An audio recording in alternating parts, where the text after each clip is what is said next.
All right, we're going to go ahead and get started now. I see we have a lot of attendees that have joined in. Thank you all so much for attending this month's Spirit Commercial Fitness webinar.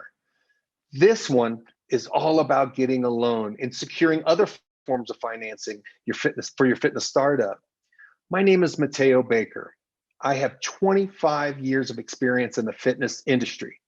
Now, I work with Spirit Commercial Fitness. For those of you who might not be familiar with Spirit Commercial, it's a brand of Diaco International. We manufacture and sell a wide range of commercial strength, cardio, and group fitness equipment direct to the customers. Our focus is to align ourselves not only as a fitness equipment provider for gyms and studios of all sizes, but we also want to be used as a resource of knowledge, support for those of you who are just getting started, which is why in the first place we're doing these webinars. Let me introduce you to our team. Our team includes Patrick, who's our West Coast Regional Manager. You got Brent, who's the VP of Sales, and myself, Mateo, the East Coast Regional Manager. This team, by the way, is also in charge of our Spirit Commercial Fitness Mentorship Program. It's a free program for fitness entrepreneurs who are serious about opening their own business. It's something that we're really excited about. Brent, our VP, he's going to be coming on a little bit later, and he's going to give you actually some more details about it. Just so you know, if you have any questions at any point, feel free to click the little Q&A icon at the bottom of the screen and type out your question. Towards the end of the webinar, we're going to do our very best to see if we can answer them all for you. As we said, the focus of today's webinar is on how to finance your gym startup. To be clear, financing isn't the only way.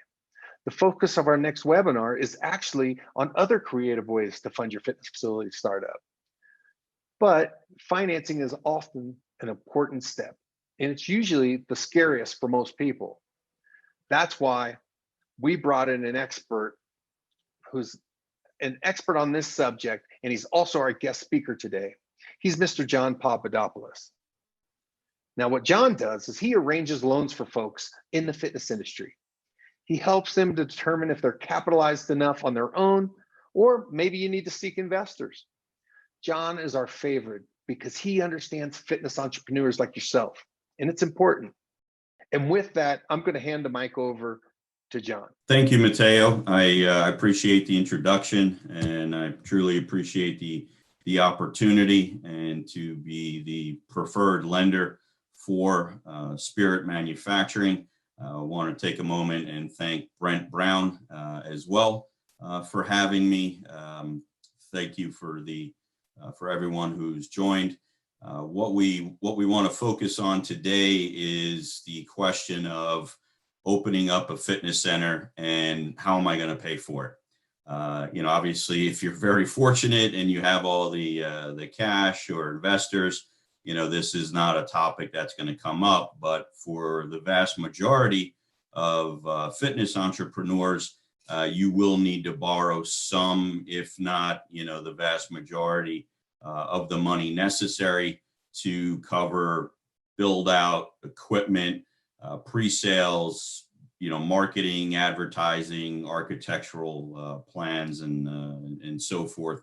Then there's all the legal paperwork that needs to be set up for your corporation. I have helped many customers over the last 20 years, providing the financing for their fitness centers. I actually started off in fitness myself with a degree in exercise physiology back in 1996. I moved to Florida. I was a personal trainer and a strength coach for many years. And then I actually spent a year writing a business plan with two other trainers. Ultimately, we decided not to move forward. I tell you this because I've been in your shoes. It is around that time that I decided to make a switch to the finance side of the fitness world.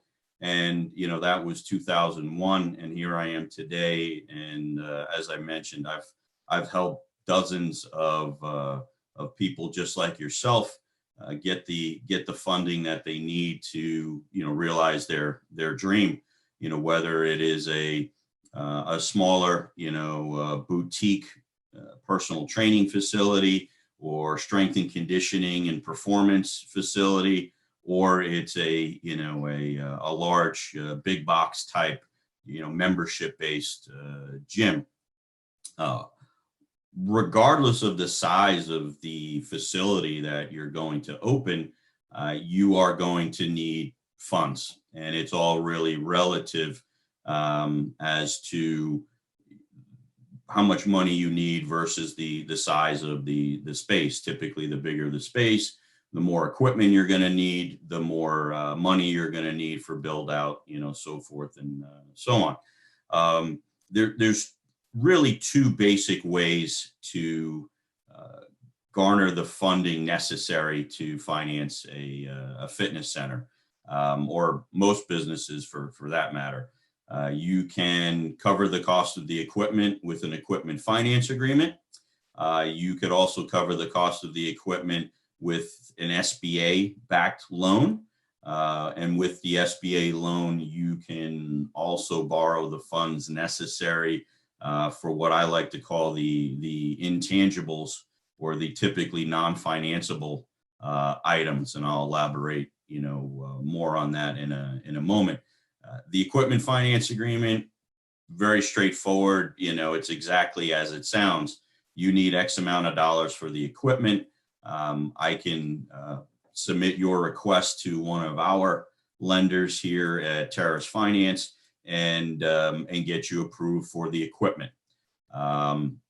Short process, doesn't require as much paperwork as an SBA loan. As you'll learn through this webinar, each type of loan, each type of financial product has its pros and cons. With an equipment finance agreement, you don't have to pledge any additional assets or collateral, but the money can only be used for equipment. Some soft costs like freight and install can be covered, but really, just as the name suggests, it's an equipment finance agreement, and that's only what the lender is going to cover for you. In contrast to an SBA loan, you can borrow money for build out. Again, all the intangibles, items that cannot be repossessed. That's really a fundamental difference between the equipment finance agreement and an SBA loan. The equipment finance lenders really focus on items that, God forbid you fail, they can repossess those assets. Obviously, you cannot repossess carpeting and sheetrock and all the 2x4s and so forth that go along with build out. So you get a lot more flexibility with an SBA loan as to the items that can be covered. You can also borrow money for working capital. You will get a longer term with an SBA loan. The pricing is relatively similar between the two products. The rate is variable with an SBA loan for the most part, depending on whether or not you are doing an SBA 7A loan, which is typically used for equipment finance and working capital, or a 504 loan, which is typically used for real estate. You can also use a combination of those two loans to ultimately cover everything that you need to get covered. So you get a longer term, more flexibility. The rate is a little bit lower. It is also variable. And there are more fees involved to get an SBA backed loan. To that point, SBA backed loan, it is a common misconception that the Small Business Administration makes the loan. They do not. The bank makes the loan, and then they get a guarantee from the SBA for a portion of the bad debt. Again, God forbid you default on the loan. Typically, the SBA will cover up to 80 to 90% of the debt for the bank, which is why most banks ask for 10 to 20% down from the customer. This way, the bank has full coverage of the total amount that has been lent. So these rules are not necessarily set in stone. Every bank is a little bit different, but first the bank has to approve your request, and then they will send it to the SBA for their approval to get the backing. And that's where there is some varying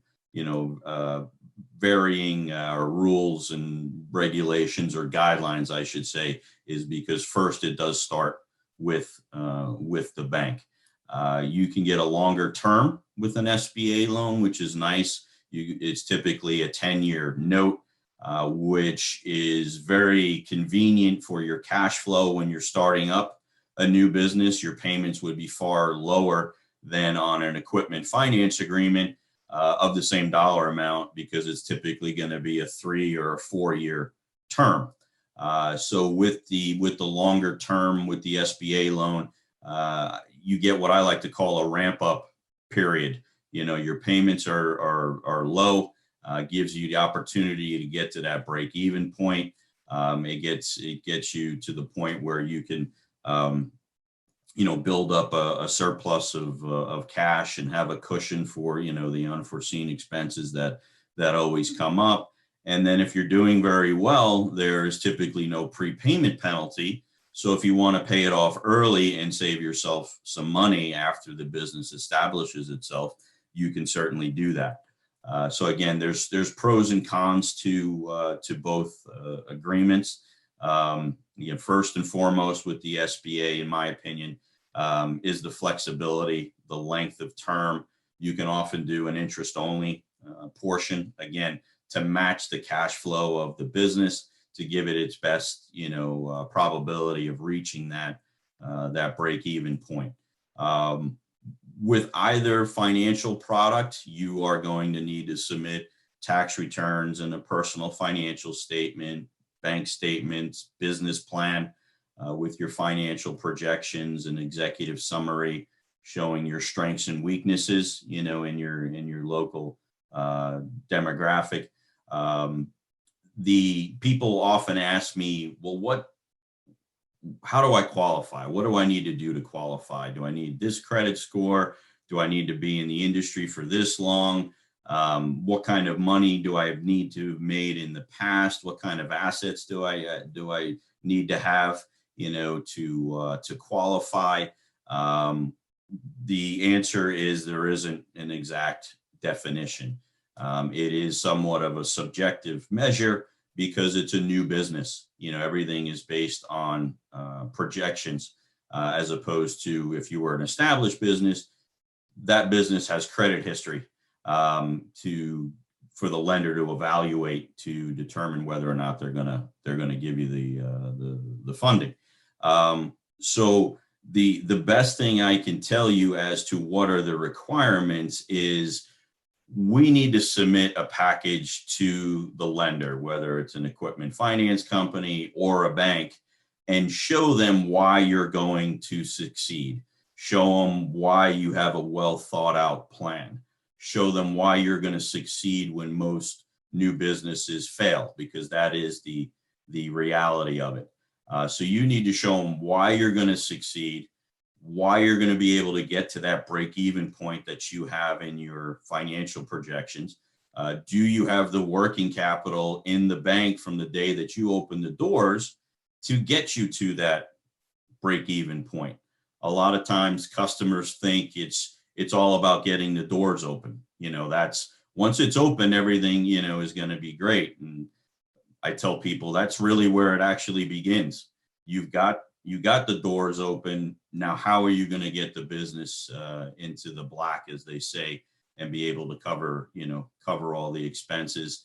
You got to cover your living expenses as well as you're going through this process. So there's a lot of variables that are looked at. Again, there's not an exact definition of what you need to do or who you need to be, or previous qualifications as to garner an approval. So again, it's really showing the lender why you're going to succeed. How are you going to get the doors open? How are you going to keep the doors open until it reaches that break-even point? Now, if you don't qualify for an equipment finance agreement or an SBA loan, then you need to ask yourself the question of, do I want to take on a partner? Do I need to take on a partner? Do I want to take on an investor?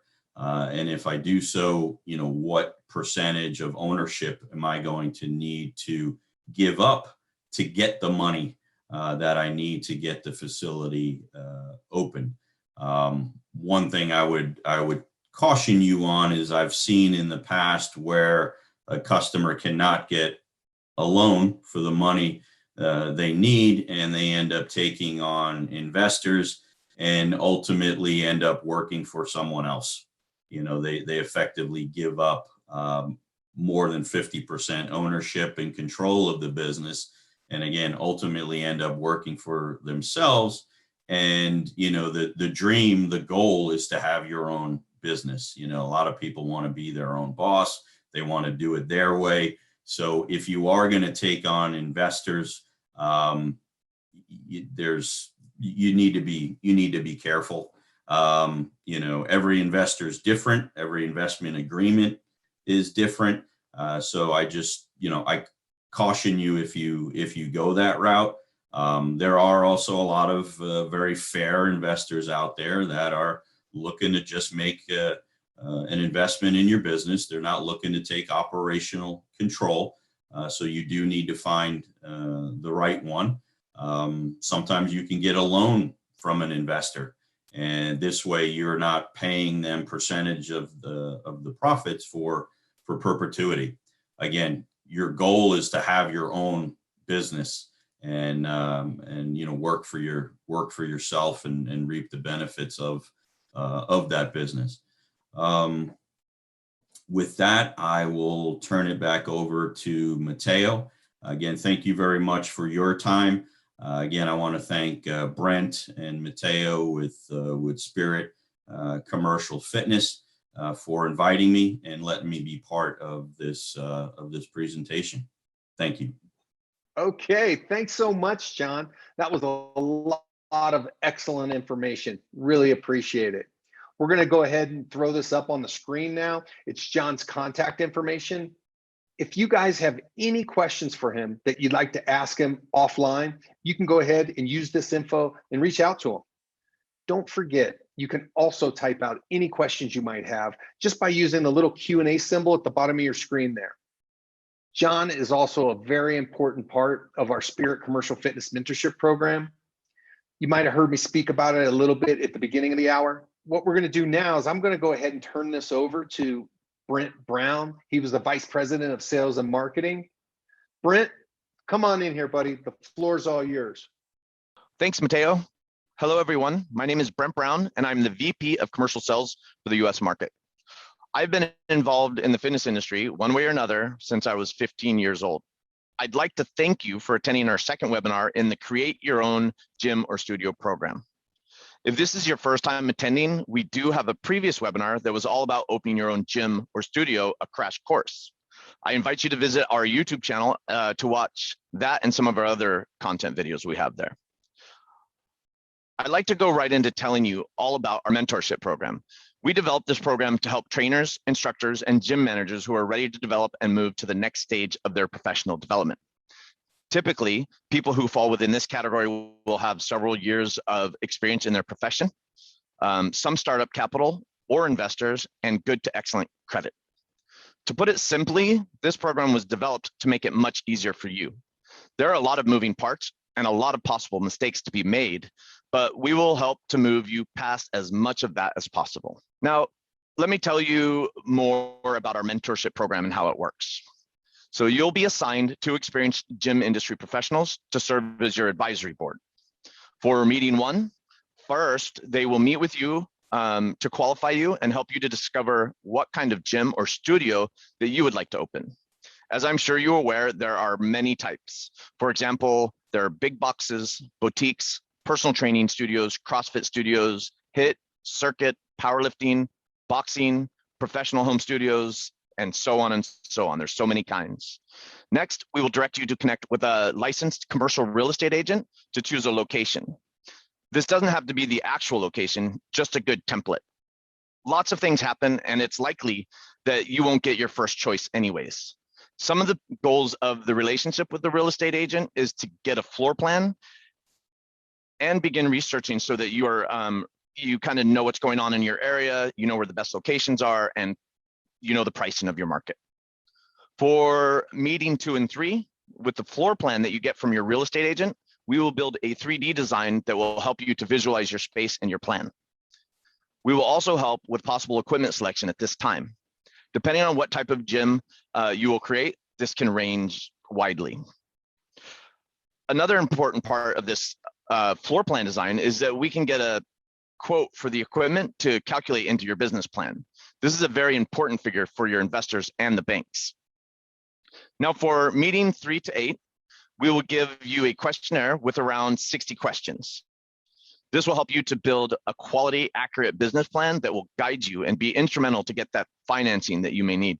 It's a pretty deep dive into what you plan to achieve and how.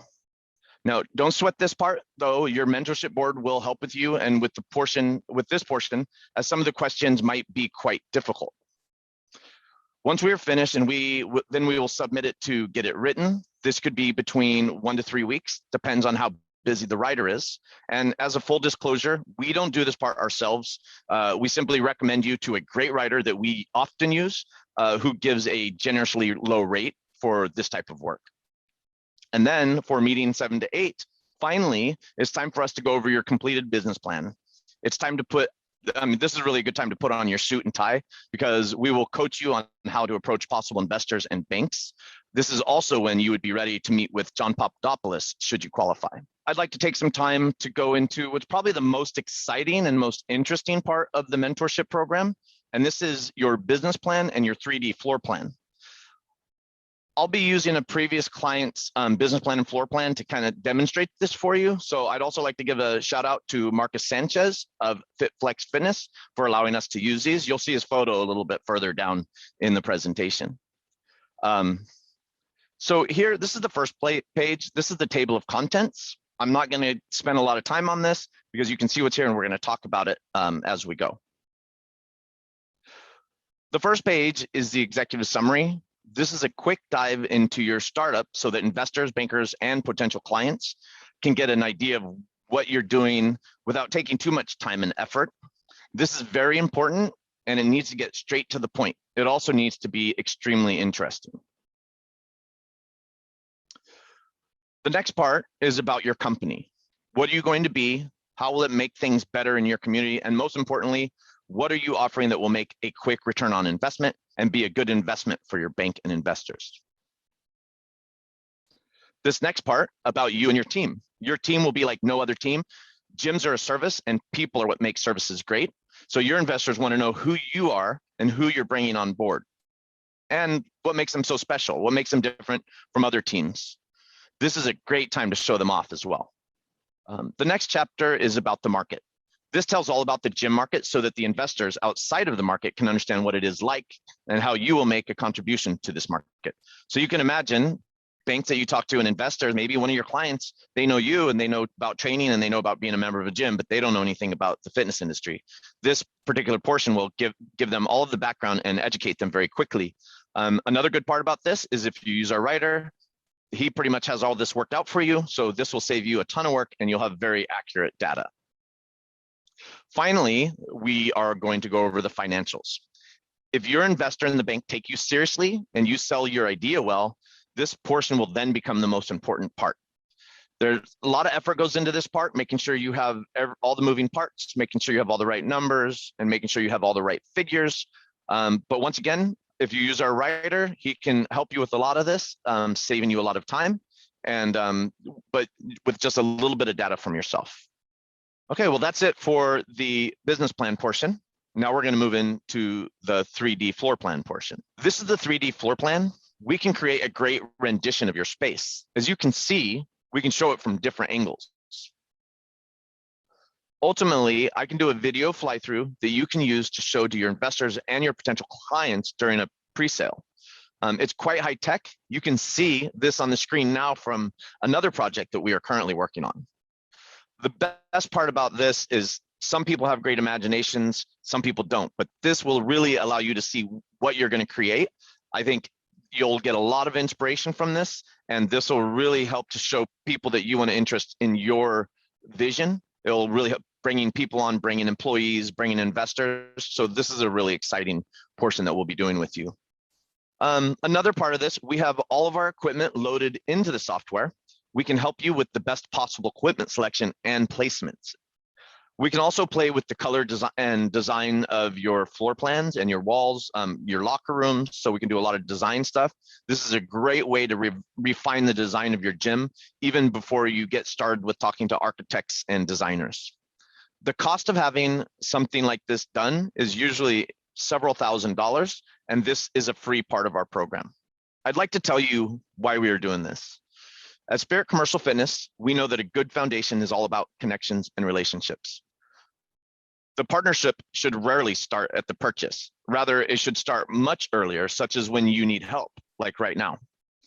Our whole team has a lot of experience in the fitness industry. Helping others to open gyms and become successful is very exciting for us. It's rewarding, and we do form great bonds with the people who enter our program. This is probably the most rewarding part of what we do.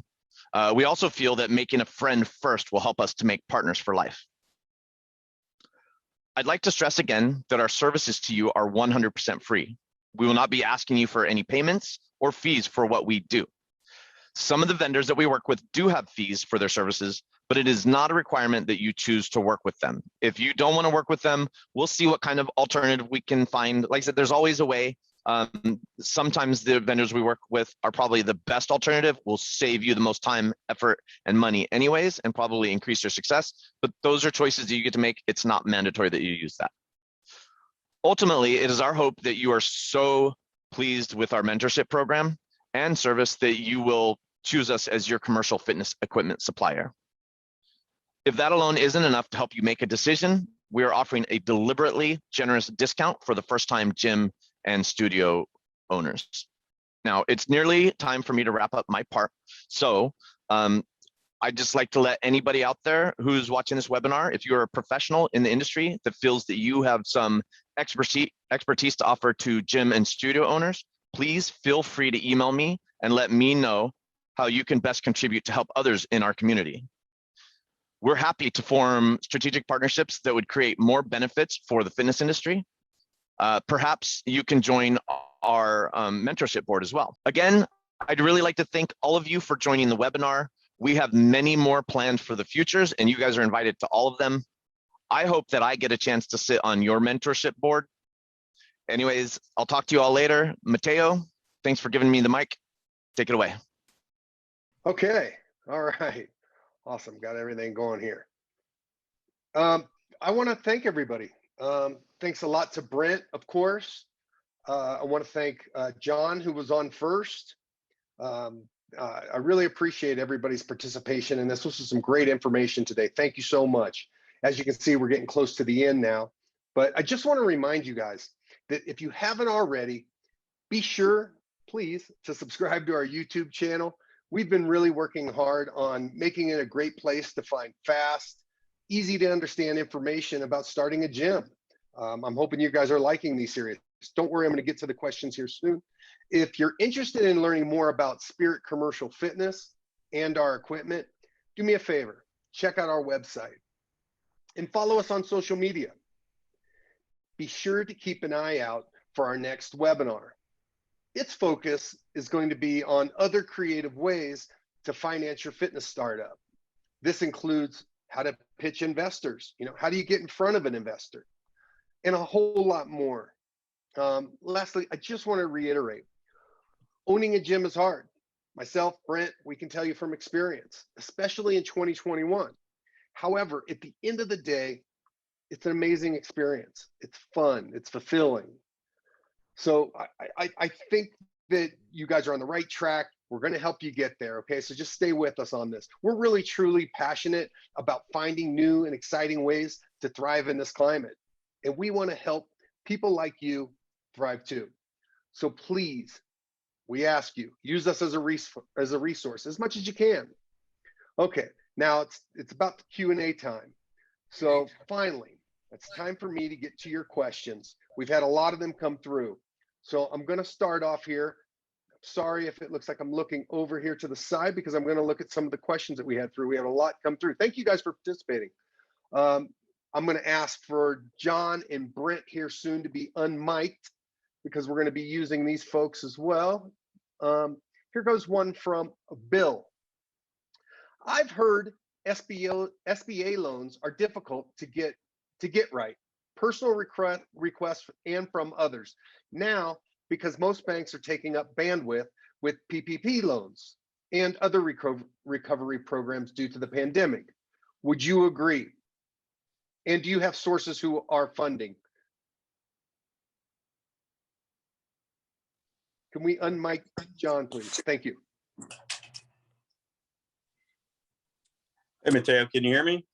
Yeah, I got you. Did you get the question, John? I did. It broke up a little bit, Okay, cool. but was it Bill who had the question? Yeah, it was Bill. Yes, sir. Yeah, actually, Bill. It's an excellent question, and he's correct. A lot of SBA lenders, a lot of their bandwidth has been taken up.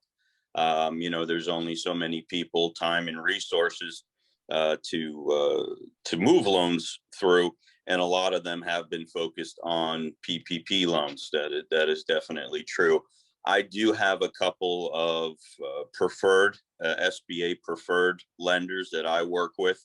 One of them has a very big focus in the fitness industry, and they are doing loans. So where the answer to Bill's question is yes, a lot of the bandwidth has been taken up. There are still some SBA lenders out there that are doing your typical SBA 7A loans and 504 loans and the traditional SBA loans as well. Okay, great. Thank you, John. All right, let's get to this one as well. I've got a William, a Bill and a William, and this question is it true basically that a business succeed or fails in the first year? Yes or no? Yes.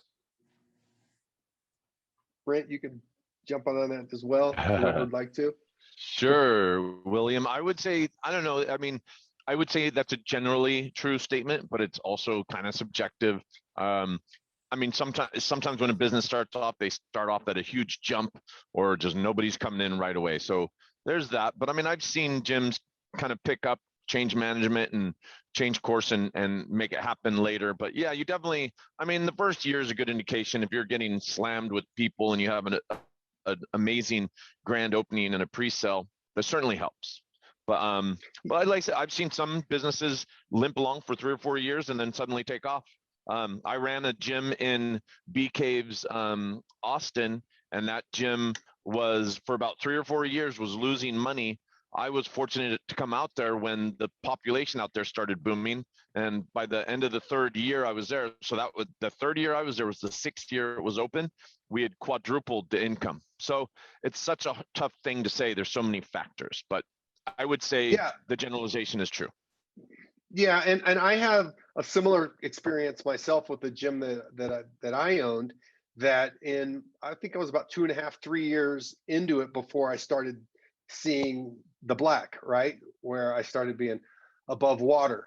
Now that doesn't mean that all my debt was paid, of course not, but at least the business was operating at a profitable in a profitable place. And I had to cut some programs that I was really married to. I loved these programs that I had, but at the end of the day, the structure wasn't set up right where they were profitable. So sometimes you'll have to, you'll make adjustments, or you'll have to tweak on the fly. And something that you were really, really excited about in the beginning, that might change a couple years from now, at least from my experience as well.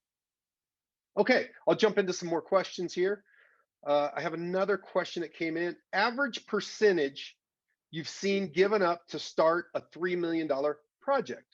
This one's personal, it looks like. I'm bringing 10% cash equity to the business, want to maintain ownership, and forecasting easily 40% IRR BEP at 14 months, and offering 15% convertible note with a cap at coming from the primary owner. Definitely sounds like a John question.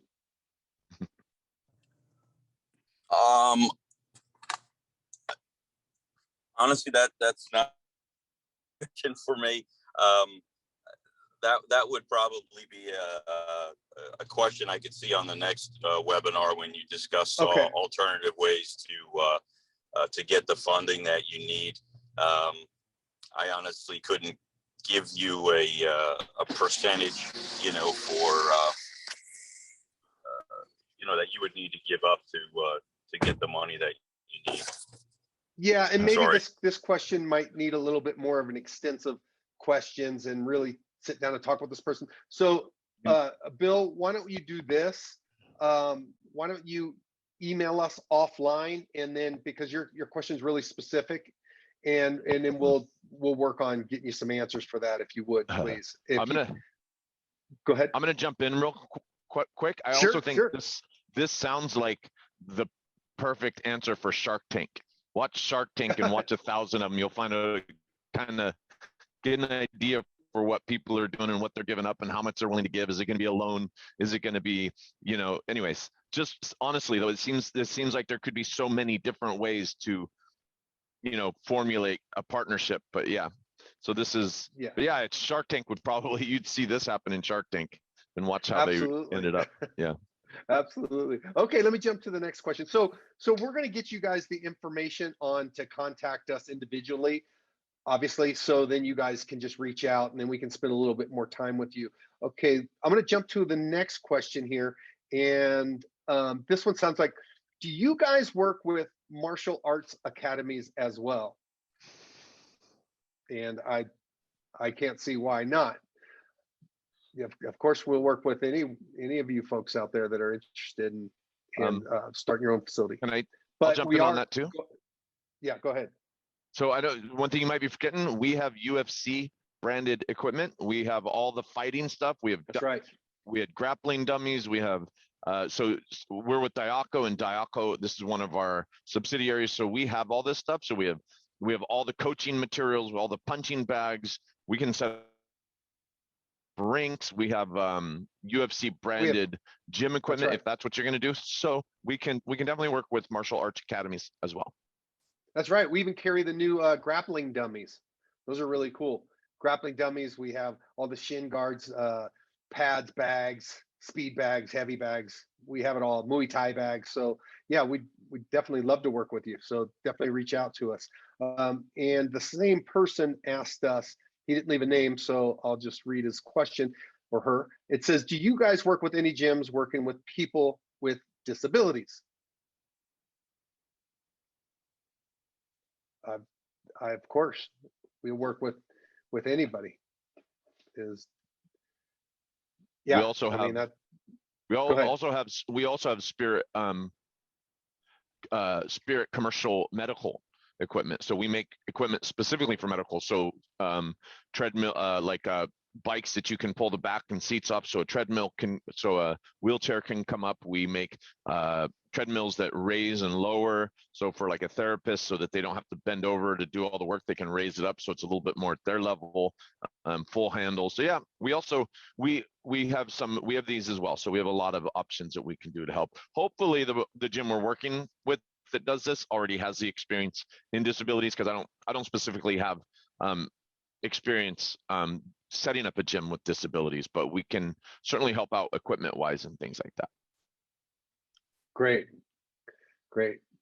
Okay, someone came in, it looks like a Jesus. How could I ask or request to be mentored? Well, it looks like you just have. So we'll reach out to you and send you our contact information and then do some one-on-one with you. Thank you for allowing me to be a part of the seminar, and would definitely love to talk to you guys more. Thank you, Jesus. We really appreciate it. Make sure to leave your contact information too, and we'll get a hold of you right after. Yeah, and Last thing, Go also, ahead. anybody who has an interest in participating in our program and feels they have the qualities necessary to be a mentor, we would be happy to talk to you and have you participate in that sense. It is all voluntary because we don't charge our customers. But the other thing is you can email me at b.brown@diaco.com. Some of my information was on a little bit earlier, or yeah, you can email me at b.brown and I'll make sure you get set up with a mentorship. Awesome. Awesome. Okay. He's thanking us for that. So we appreciate it as well. Okay. I'm looking here. Okay. This one could be a John question. How good does my credit need for me to get each type of the financing? Very good question. It is a variable in the equation, but it's there's a lot of other variables involved. For an equipment finance agreement, your credit score would probably need to be over 700. Typically with SBA loans, they'll go down to about a 650. The reason being is the bank is going to get that SBA backing, that SBA guarantee that I mentioned earlier. So the lending bank will typically go down to a lower score. Okay. Thank you, John. And let me look. Here's another question. Is the government doing anything right now to help the new small businesses out there, like with SBA loans? Yeah, actually, right now, one of the things that they're doing, and unfortunately, I don't know how much longer they're going to be doing it, but the SBA is waiving their typical 2% guarantee fee. Typically, the SBA will charge 2% to back the loan or to guarantee the loan. And then also they are covering the first 6 months of your payments when your loan executes. So that's what they're doing to help new business owners right now.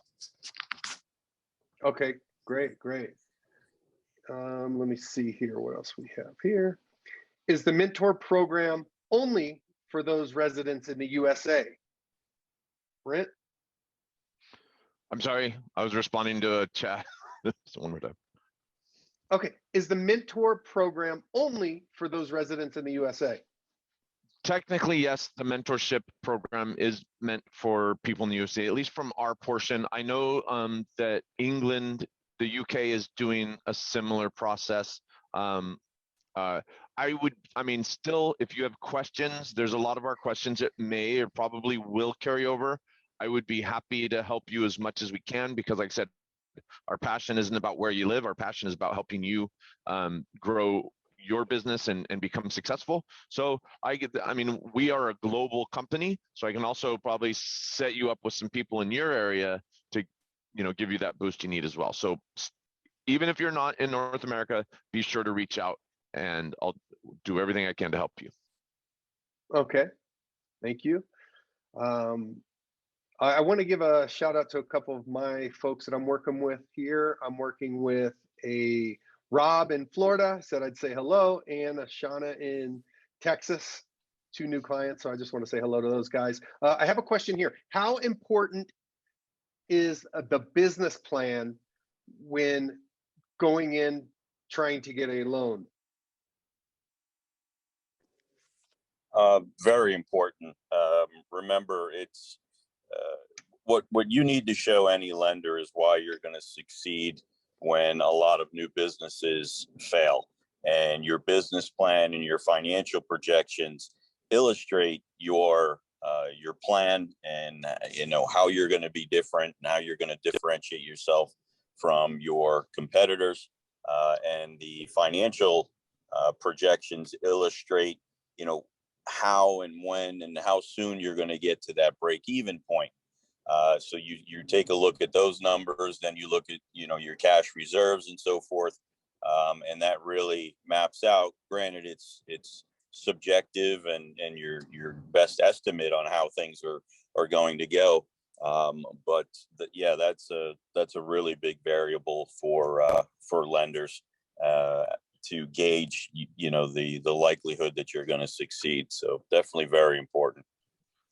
Yeah, And also, if you're, go ahead, Brent. I'm sorry. Go ahead. Yeah, Brent. even if that fails in, you know, in the initial attempts of trying to find financing, which we'll probably go over in our next webinar, that is still very useful for you to talk to investors and other people who would like to potentially be a part of your business, because it will show them everything worked out.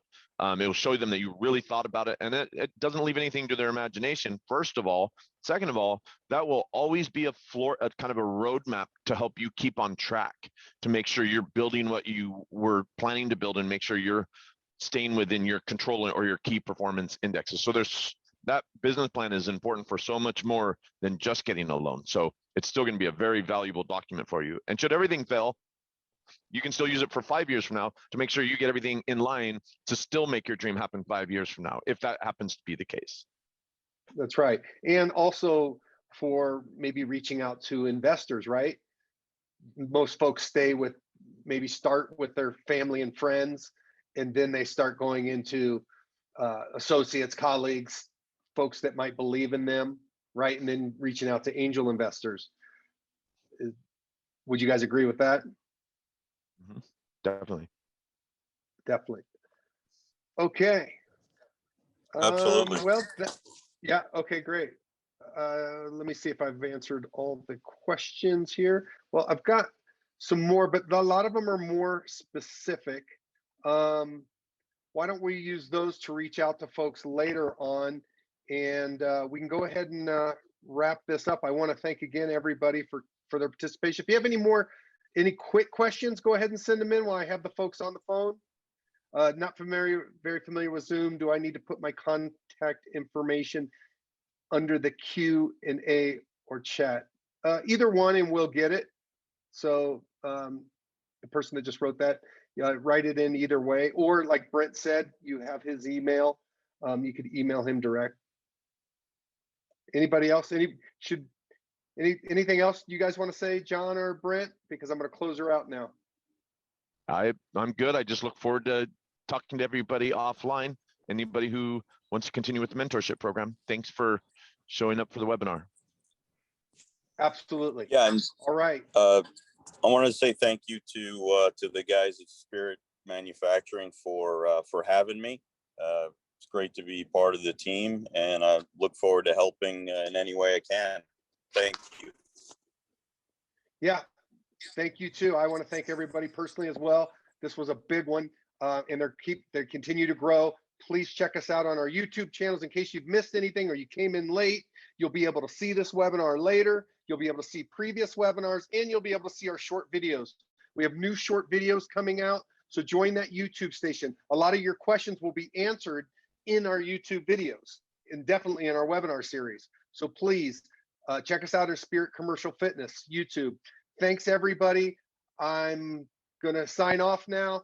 Thank you. We'll be seeing you guys real soon. You'll be hearing from us. Thanks again. Take care, everyone. Bye.